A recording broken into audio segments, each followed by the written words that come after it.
Bonjour les amis, je suis à Dubaï.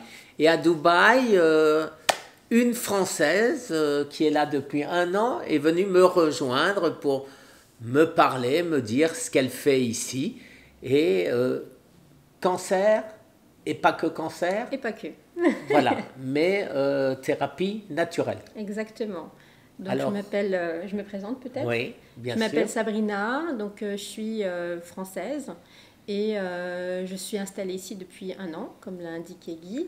Et j'étais thérapeute en France, je le suis ici également, mais d'une autre manière. Parce qu'en France, il y a beaucoup de choses qui ont été, on va dire, réduites, comme beaucoup de soins alternatifs qui sont dans le domaine des médecines anciennes, que tu connais, j'imagine, Bien sûr. comme beaucoup de médecines que tu connais. Alors écoute, je profite, Oui. je suis à Dubaï, je suppose que tu es musulmane. Exactement, de par mon Une supposition gagnée.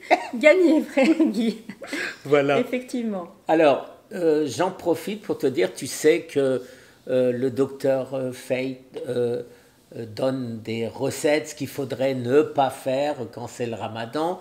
J'en ai parlé, je me suis fait un peu assassiner quand j'en ai parlé par certains, très peu, mais qui m'ont dit en gros de quoi tu te mêles, etc., etc.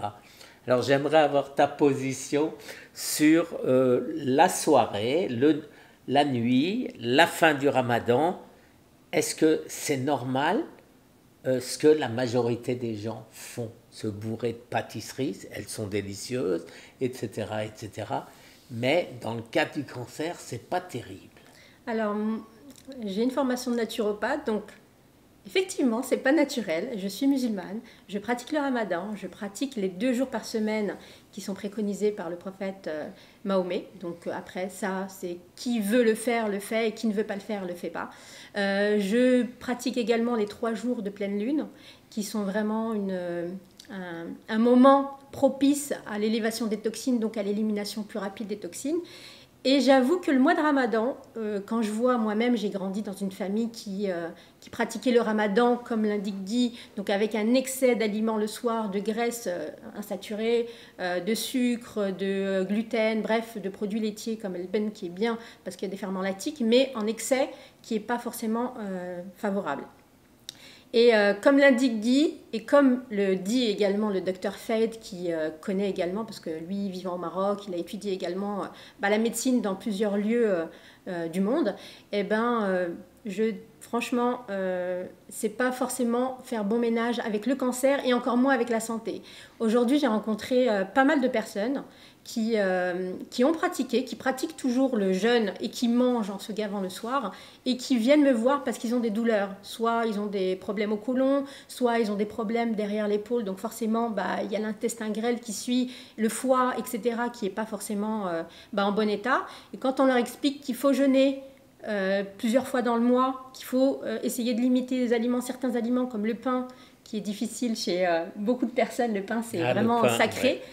Donc le pain, les gluten, tout ce qui est gluten, tout ce qui est produits laitiers, les yaourts, les Activia, etc., ils pensent que c'est des médicaments parce que le médecin leur a dit prenez du Activia. Mangez plus de légumes, ça c'est vrai, mais pas des légumes morts. Guy l'a bien indiqué, quand on cherche une bonne santé, il faut vraiment aller vers des aliments vivants. Il y a Thierry Casasnova qui le dit, mais il y a aussi le docteur Fayed et beaucoup d'autres docteurs qui l'indiquent qu'il est préférable de manger des aliments. Excuse-moi, oui. Je te coupe juste il y a pas de souci. Pour dire que je ne suis pas un intégriste cruciforme. Un extrémiste. Un extrémiste, pardon. Alors, pourquoi? Parce que je dis qu'il faut manger des aliments crus pour se donner les nutriments. Mais si à côté, on a envie de manger 1 kilo de chou-fleur qui a bouilli 1 heure, ça n'a aucune importance. Exact. Mais dans ce kilo de chou-fleur, il n'y aura plus rien. Exactement. On sera gavé, certes. On aura peut-être des gaz aussi. Exactement. Mais l'idéal, c'est vraiment de manger un maximum de légumes de bonne qualité et vivants. Et puis si vous voulez rajouter à côté des légumes cuits ou autres, mais essayez de maximiser vraiment les aliments de bonne qualité, vivants et de bons nutriments. De préférence bio, après c'est vrai que c'est compliqué d'en avoir parfois, mais au moins aller vers quelque chose qui soit vivant. Après, le docteur Fade explique bien que l'alimentation, quand on jeûne, forcément le soir, quand on va se réalimenter, donc la descente alimentaire, le retour à l'alimentation, vaut mieux éviter tout ce qui est forcément friture, tout ce qui est produit comme le gluten, parce que ça ne va pas forcément nous aider. Les boissons gazeuses, ça n'en parlons même pas. Et les sucreries à base de sirop de glucose, je vous déconseille tout ce qui est aliments transformés. Donc l'idéal, si on veut revenir vers une bonne santé, comme Guy l'indique et tous les autres, c'est vraiment de manger un minimum, mais avec de la qualité. Vaut mieux avoir quelque chose de qualité et avoir un petit peu qu'une quantité et en fin de compte être malade et après se rendre compte qu'on a des maladies telles que le diabète, le cholestérol, le cancer, les problèmes de prostate comme beaucoup de musulmans ont. Il y a une majorité, parce que la viande est très importante chez les Maghrébins et chez même les Africains, enfin les musulmans. Et donc ils s'imposent, surtout les hommes, s'imposent de la viande à tous les repas, midi et soir. Et s'il n'y a pas de viande, pour eux, il y a quelque chose qui a été sacralisé. Oui, c'est pas un repas. C'est pas un repas.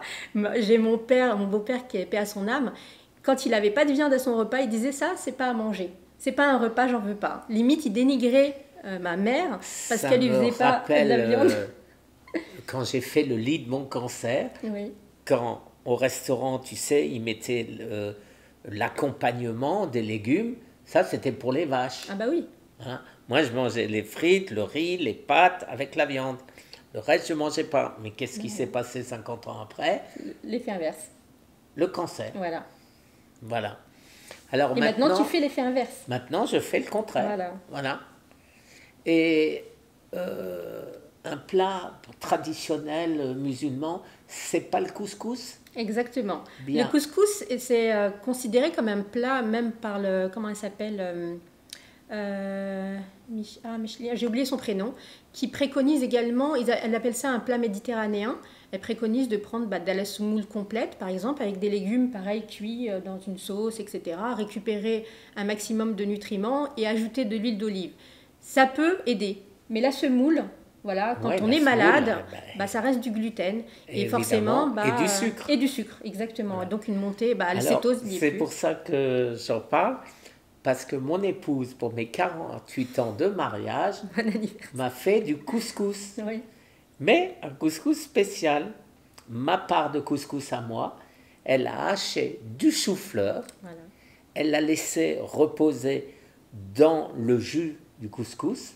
Alors, la consistance est différente, puisque c'est plus croquant. C'est croquant. Mais le goût disparaît, le goût du chou-fleur. Parce qu'il y a la sauce qui s'imprègne. Il disparaît au bout d'un certain temps, il faut le laisser un peu reposer. Mais mon chou-fleur est cru. Oui. Et donc, je m'apporte ce qu'il faut. Nutriments. Et je mange un très bon couscous. Après, je te dirais que cette recette, beaucoup te diront « Ah, du chou !» Oh, du chou cru, non, je peux pas, moi, il me faut du couscous. Je te donne une petite anecdote. Je suis partie en Algérie pour le décès de ma grand-mère, paix à son âme. Et donc, ils avaient fait du couscous. Et il y avait de la viande. Et eux, la viande, quand il y a un événement, c'est vraiment de la viande. C'est un gros morceau de viande qu'ils te donnent. Et voilà. Et donc moi, je leur disais, je mange pas de viande. Je suis désolée, je mange pas de viande. Mais qu'est-ce que tu manges? J'aimerais bien avoir des fruits ou des légumes. Donc ils me disaient, mais t'es pas une vache? Je leur disais, non, je suis pas une vache, mais je mange équilibré. Comment ça, tu manges jamais de viande? Je leur dis très rarement, et j'en mange des petites quantités. Mais tu manges jamais de... Je dis très rarement, c'est vraiment exceptionnel. Et ils sont là, mais moi je pourrais pas vivre comme toi. Je peux pas, mais comment ils font tes enfants et ton mari? Ils mangent comme moi. On fait des exceptions, parce qu'on n'est pas des extrémistes, mais voilà, l'idéal c'est de manger comme ça. Oh non, on pourrait pas. Et qu'est-ce qu'elle me dit? En étant allongée par terre, bien sûr, elle me dit « Ah non, est-ce que tu peux m'aider, vu que tu es thérapeute? J'ai un problème de côlon. » Écoute, j'ai un problème de côlon. L'autre, j'ai des fibromes. L'autre, j'ai des douleurs au niveau du dos. L'autre, j'ai des fuites urinaires. J'ai dit « Mais en fin de compte, vous êtes toutes malades. Vous me préconisez de manger comme vous. Mais au final, regardez dans quel état vous êtes. » Et elles me disent « En fin de compte, mais on ne pourra pas manger comme toi malgré tout. » Et je leur dis « Essayez au moins. » Et au final... J'ai une de mes tantes qui arrive, elle me dit c'est elle qui a raison. Donc en parlant de moi, elle disait c'est elle qui a raison. Elle applique les bons conseils, elle applique la bonne alimentation et elle suit des préceptes qui sont aussi conseillés par des médecins comme Ibn Qayyum, je ne sais pas si tu connais. Si. C'est un médecin, donc avicenne aussi, le préconisait, tous les grands médecins d'antan qui préconisaient, qui disaient aussi que l'alimentation, c'est ton médicament, c'est ton alimentation. Et donc aujourd'hui, la plupart des musulmans ne respectent pas ce code alimentaire qui est manger sainement. Aujourd'hui, ils mangent, limite c'est de la survie, ils sont en train de manger du pain avec du lait et du café, ils sont en train de manger des gâteaux avec du lait et du café, sachant que le lait et le café font pas bon ménage à la base. Donc, et en plus, ils y ajoutent beaucoup de sucre, énormément de sucre. Le thé, c'est pareil, pour certaines régions, on va dire du Maghreb ou d'Afrique, ils ajoutent énormément de sucre. Et le sucre est l'ami du cancer, est l'ami de toute maladie, surtout le sucre raffiné d'aujourd'hui. Tu le confirmes, j'imagine, de par les études que tu as faites? Évidemment, évidemment. Mais quand on parle de jeûne, ça veut dire quoi jeûner? Ça veut dire ne rien manger. Alors, chez nous, les musulmans, oui. Voilà. Exactement. Alors, quand j'ai un monsieur, tu vas te reconnaître, Iqbal, qui me dit, je lui explique, il a son cancer, se développe. Je lui dis, moi, si j'étais toi, je ferais un jeûne, je ne mangerais pas. Et il me demande, mais pendant le jeûne, qu'est-ce que je peux manger? Alors moi, j'ai pas de cancer et Dieu m'en préserve, et qui facilite à toutes les personnes qui ont un cancer. L'idéal, c'est vraiment un jeûne sec. Sec et peut-être aussi un suivi, un accompagnement par des thérapeutes ou des médecins. Parce que beaucoup de personnes ont cette crainte de jeûner, ont cette peur de manque, parce qu'il y a des habitudes, on sort d'une zone de confort qui est mis en place par la société qu'il faut manger quand on en a envie. Alors que on va dire c'est des envies, c'est des pulsions et c'est pas forcément un besoin vital. Moi je jeûne, comme je vous ai dit. Il faut savoir faire la différence entre ce que nous dit notre cerveau et ce que nous dit notre ventre. Exactement. Notre ventre, il ne faut pas l'écouter. Et maintenant tu parles de jeûne sec. Je suis d'accord et pas d'accord, parce que si quelqu'un est au soleil toute la journée en train de travailler, eh ben, il faut qu'il boive. Exactement. Alors il y a des exceptions. Dis-toi que ceux qui jeûnent le mois de Ramadan en plein soleil, ils y arrivent. Il y a peut-être des exceptions, mais on a un corps tellement impressionnant, tellement... Non mais excuse-moi, là je te coupe. Tu parles de jeûne, c'est-à-dire jeûne sec pendant 12 heures. Ça dépend. Parce que nous, en fait, quand on jeûne lever du soleil, coucher du soleil. Bon, ça fait, donc ça veut dire qu'en hiver... 12 heures. Ça dépend. En hiver, ça peut être moins, ça peut être 8 heures. Hein. Voilà. Surtout, donc, pour moi, ça, c'est pas un jeûne sec. Mais en hiver, il n'y a pas autant de soleil. Non, mais bien sûr. Oui. Mais c'est pas un jeûne sec. Ça, une journée sans boire, c'est pas un jeûne sec. Oui, je comprends ce que tu veux dire. Moi, ce que je parle, c'est maximum. Ne pas dépasser 3 jours. Et comme le docteur Pérez nous l'explique, 20 centilitres suffisent pour ne pas tomber en déshydratation. Exactement. Et donc, je conseille aux gens comme moi, je prends des nutriments, tu le sais, et ben, je bois avec mes 20 centilitres. Et quand je démarre un jeûne, je veux au moins la première journée ou même 2 jours ne pas manger, ne pas boire, pardon, pour accentuer pour l'effet du jeûne, puisque les ketones, les corps cétoniques viennent plus tôt. Et à ce moment-là, eh ben, qu'est-ce que je fais si j'ai vraiment soif? Je prends un glaçon que je laisse fondre dans ma bouche. Parce qu'on a soif où? C'est la bouche. Exactement, qui est déshydratée, qui est séchée, quoi. Oui. Exactement. Donc un glaçon dans la bouche que vous léchez comme un bonbon, eh ben, fait que on n'a plus cet effet désagréable. Mais dans tous les cas, pour moi, je ne dépasse pas 3 jours et je ne conseillerais à personne de dépasser 3 jours parce que notre corps a besoin d'eau, il n'a pas besoin de nourriture. Il y a des quantités d'études qui montrent qu'on peut dépasser les 40 jours sans manger, mais on ne peut pas dépasser une certaine quantité de jours, je vais dire, et pour moi c'est 3, sans boire. Ouais. Alors, il y a eu un monsieur qui faisait des essais, on va dire, de survivor. Donc, ce qu'il faisait, lui, pour vraiment enlever ce côté déshydratant de la bouche, il prenait un caillou Ouais. Donc, il faisait Oui, des c'est marches, pareil. mais vraiment énormes dans des heures. Il prenait un caillou Ouais. et en fait, le mettre dans la bouche, Mais ça oui, faisait ça saliver. fait saliver, c'est pareil, Exactement. c'est le même Se principe. rincer la bouche également, juste Oui, uniquement se rincer la bien bouche, sûr. amène de l'eau et puis permet en fait de repartir Tout à fait. sur Tout un à autre, sur Une une autre journée ou quelques exactement. heures de plus. Exactement. Par contre, le retour, la descente alimentaire par la suite, l'idéal, ça serait vraiment de commencer par de l'eau, avec des nutriments, avec des vitamines, parce qu'on est en cœur à jeun, donc forcément le corps va l'absorber plus en quantité et en qualité également. Et par la suite, peut-être y aller avec des infusions. Moi, je partirais, voilà, si des personnes sont prêtes à faire un jeûne, qu'elles soient malades ou qu'elles veulent juste récupérer en santé, évoluer au niveau de la santé, bah, ça serait vraiment un retour avec des infusions, des tisanes d'herbes médicinales par exemple, toutes simples, hein, celles qu'on veut, celles qu'on choisit, celles qu'on aime. Et ben on fait ça, on regarde aussi les posologies, on peut prendre juste une cuillerée de chaque graine qu'on veut ou de chaque plante et voir les effets qu'elles ont sur notre corps et ensuite essayer. Moi, c'est ce que je ferais. Donc, pour continuer le jeûne, et pareil, ce que conseillait également pour certaines personnes, Guy, c'est continuer avec un corps gras. Tu sais, Bien pour sûr. continuer dans le côté cétogène. Et surtout parce que la D3 qu'on prend comme supplément Exact. a besoin, pour être intégré à notre corps, de graisse. Exactement. Donc un corps de gras systématiquement. En plus, quand on prend de l'huile de poisson, des sardines, des avocats, eh ben, c'est de la D3 anti-inflammatoire. Exactement. Donc tout bénéfice. Exactement.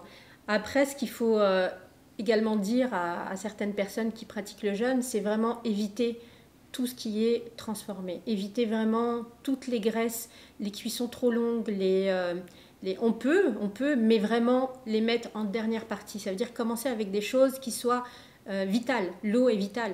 Les nutriments qu'on va ajouter vont augmenter notre vitalité. Donc forcément, elles vont être tellement ingérées très rapidement avec le fait d'être à jeun. C'est pour ça que souvent les médecins nous demandent de manger ou de prendre un médicament à jeun.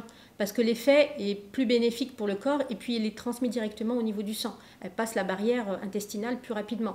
Alors l'idéal, ce serait vraiment de prendre des micronutriments, des nutriments anti-inflammatoires, le turmeric, comme tu dis, le curcuma.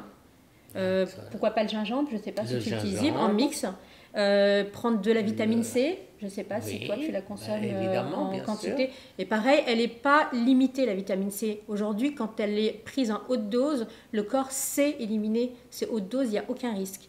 Donc, pour beaucoup de personnes, la vitamine C est dangereuse, mais au final, elle a été étudiée. Faux. Voilà, c'est totalement faux.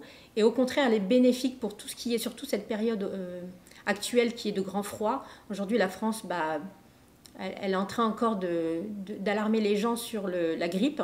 Donc aujourd'hui, profitez pour prendre cette vitamine C, pour prendre des nutriments anti-inflammatoires et jeûnez, parce que ça vous aidera et ça vous préconisera, on va dire, de tout virus, pratiquement, ou limitera peut-être l'impact sur votre corps. Tout en sachant que ça dépend aussi de ce que vous avez consommé bien avant. Parce que forcément, le corps, si pendant 40 ans vous avez consommé des aliments qui sont destructeurs et qui sont pro-inflammatoires, forcément, ce n'est pas aujourd'hui en prenant de la vitamine C que vous allez être immunisé entre guillemets contre la grippe. Au contraire, ça va vous aider, mais ça ne va pas forcément être aussi radical qu'une personne qui aura mangé un bon moment de sa vie sainement. Absolument. On est d'accord. On est tout à fait d'accord. Ne mangez pas comme des cochons. Mangez sainement.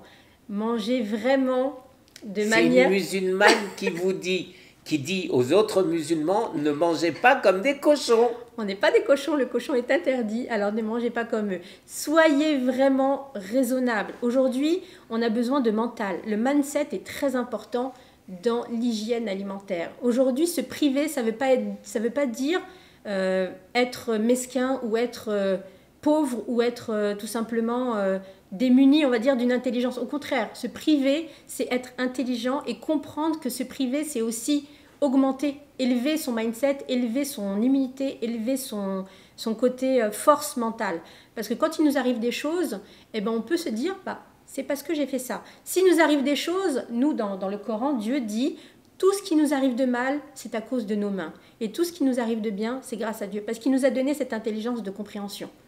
Donc, comprenez que tout ce qui vous arrive de mauvais, c'est parce qu'il y a eu de mauvaises habitudes, une mauvaise alimentation et quelque chose qui a été fait de néfaste, qui, par le temps, le corps a subi a pu gérer, mais au fil du temps, c'est comme un éboueur. Aujourd'hui, on lui ramène un sac devant la porte, il va pouvoir gérer. Maintenant, si on lui superpose tout ça, il va gérer, mais à un moment donné, ça va être trop important. Plus on va amener ces sacs de poubelle devant la porte et plus ça va être haut, puis à un moment donné, il va lâcher prise, il va se dire, j'en ai marre, je ne peux plus travailler. Même si j'essaye d'emmener, tous les jours, ça va cumuler, donc la poubelle est toujours là. Notre foie, tous nos organes du corps ont la même, on va dire, élimination. C'est qu'à un moment donné, il est surchargé, il ne peut plus. Et donc viennent les maladies. Voilà. C'est bien ça. Sauf que... Il existe d'autres moyens. Non, c'est pas ça que je veux dire. Sauf qu'il y a un mot dans ce que tu viens de dire qui me convient pas du tout. Ah, dis-moi. C'est privé. Ah, se Parce priver, que ok. personne n'arrive à se priver pendant toute une vie. Ah, ok. Donc, il faut changer son mode alimentaire, mais il faut l'accepter avec son cerveau. Exactement. En se disant, ça, je peux manger parce que c'est sain. Et comme je ne veux pas terminer pendant 20 ans sous médication quand je vais être vieux, eh ben, je veux avoir mes 20 ans. Tu sais, il y a un proverbe qui dit j'aimerais vivre. Non, c'est les gens qui souhaitent à d'autres.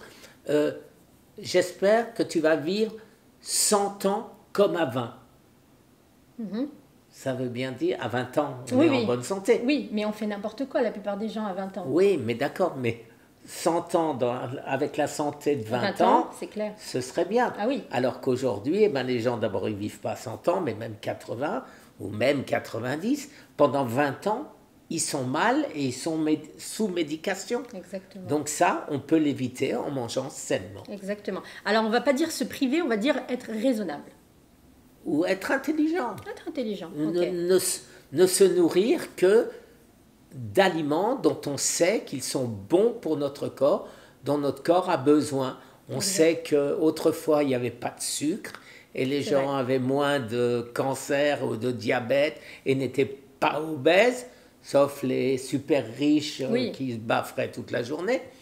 Mais autrement, la majorité des gens n'avaient pas de maladies comme on a aujourd'hui, toutes ces maladies métaboliques, toute cette maladie auto-immune. Exactement. Ça n'existait pas. Le Alzheimer n'existait pas, par exemple, au pays du Maghreb ou en Afrique, n'existait pas. Aujourd'hui, avec le sucre, avec les aliments transformés, avec les aliments soi-disant occidentaux qui sont arrivés en Afrique, Alzheimer commence à vraiment prendre de l'ampleur. Bien sûr. L'autisme, c'est pareil. L'autisme, de plus en plus. La maladie de Crohn. La maladie de Crohn. Parkinson. Exactement. Ouais, toutes les maladies auto-immunes. Exactement. Voilà. Dites de civilisation, alors que normalement, la civilisation doit nous amener vers une perfection. Ça devrait être le contraire. Ça devrait être le contraire. Aujourd'hui, en fait, c'est l'effet inverse. On devient démuni de notre santé à profit. En fait, c'est comme si on avait troqué notre santé contre la malbouffe. Ouais. Contre le plaisir. Mais c'est vrai que c'est bon. Oui, je ne dis pas le contraire. C'est bon. Je dis toujours en plaisantant, les amis, c'est facile. C'est facile. Vous oubliez tout ce qui est bon et ce que vous mangiez journellement et vous remplacez par les aliments pour les vaches ou les grands singes. Quand j'ai vu Thomas Seyfried, je raconte toujours cette anecdote parce qu'elle est très vraie. Il m'a dit, je ne peux pas vous donner de conseils, je ne suis pas médecin, je suis biologiste, je suis professeur en biologie. Et au moment où on est rentré, on l'a vu, il était dans ses pensées, et il me dit comme ça, mais tu savais que les grands singes n'ont jamais de cancer? Et à la fin, bien sûr, je lui ai dit, mais tu m'as aidé. Tu m'as dit ce que je devais manger. Je dois manger comme les grands singes. Manger comme les grands singes et essayer de consommer comme des humains. Mais manger raisonnablement. En fait, l'excès cause des maladies. Les produits transformés causent des maladies. Si vous saviez le nombre d'indications qu'il y a derrière un paquet de gâteaux, à réfléchir entre un paquet de gâteaux à 2 € qui comporte peut-être 100 grammes, 150 grammes, et 1 kilo de bananes au même prix, voire bio. Hein. Donc franchement, à réfléchir, je nourris toute la famille avec ça. Et derrière, on a des micronutriments, on a des vitamines, on a du potassium, on a pas mal de magnésium qui permettent forcément d'apporter un plus à notre corps. Évidemment. Mais pas pour les cancéreux. Il y a trop de sucre dans les bananes. Pas pour Moi, je parle pour moi, je ne suis pas cancéreuse. Voilà. Pas pour les cancéreux. Exactement. Exactement. Bah, suivez les conseils de Guy, qui lui est cancéreux pour ceux qui sont cancéreux, mais même ceux qui ne le sont pas. J'espère bien ne plus l'être. Il l'est plus, j'espère. Mais tout en sachant que on peut revivre avec le cancer, qui est normalement supprimé. J'espère chez Guy, normalement, c'est fini. On peut revivre et se dire, bah, la pensée peut jouer peut avoir un impact, dites-vous bien, très important. Ça veut dire le côté remords, le côté suspicion de chaque aliment qu'on va ingérer. Forcément, on va se dire, est-ce que je peux, en fait, manger sainement, manger avec vraiment conscience, être présent durant enfin, le partage qu'on a avec l'alimentation, c'est vraiment être conscient et savourer le moment présent. Et se dire, bah voilà, j'ai mangé cet aliment, il est un bien. Parce que l'énergie que vous allez apporter et que vous allez donner, l'information que vous allez apporter à cette alimentation, va être communiquée dans nos cellules. On est fait d'eau. Et puis l'information qu'on va transmettre, elle va être ingérée. Donc le fait qu'elle rentre, elle va être aussi communiquée avec nos cellules. Donc si on a une information positive, si on a une bienveillance et une vue positive sur ce qu'on va manger, même si cet aliment n'est pas forcément de bonne qualité, et ben derrière, bon, en étant limité bien entendu, je ne dis pas qu'on va tout manger n'importe comment et mettre son intention et que tout sera bon. C'est vraiment exceptionnel. Quand on est malade, voilà, l'exception peut être bien ingérée si on y met une bonne intention, si on y met vraiment le côté où on va se faire plaisir, ça va nous faire du bien et derrière, ça va être que positif. Et que ça reste une exception. Et ça reste une exception, exactement. Buvez de l'eau informée, juste de l'eau où vous allez y mettre votre intention, votre énergie positive, faire vraiment parler avec cette eau-là en lui disant, voilà, je veux que tu m'amènes une énergie, je veux que tu m'amènes de la santé, de vitamines.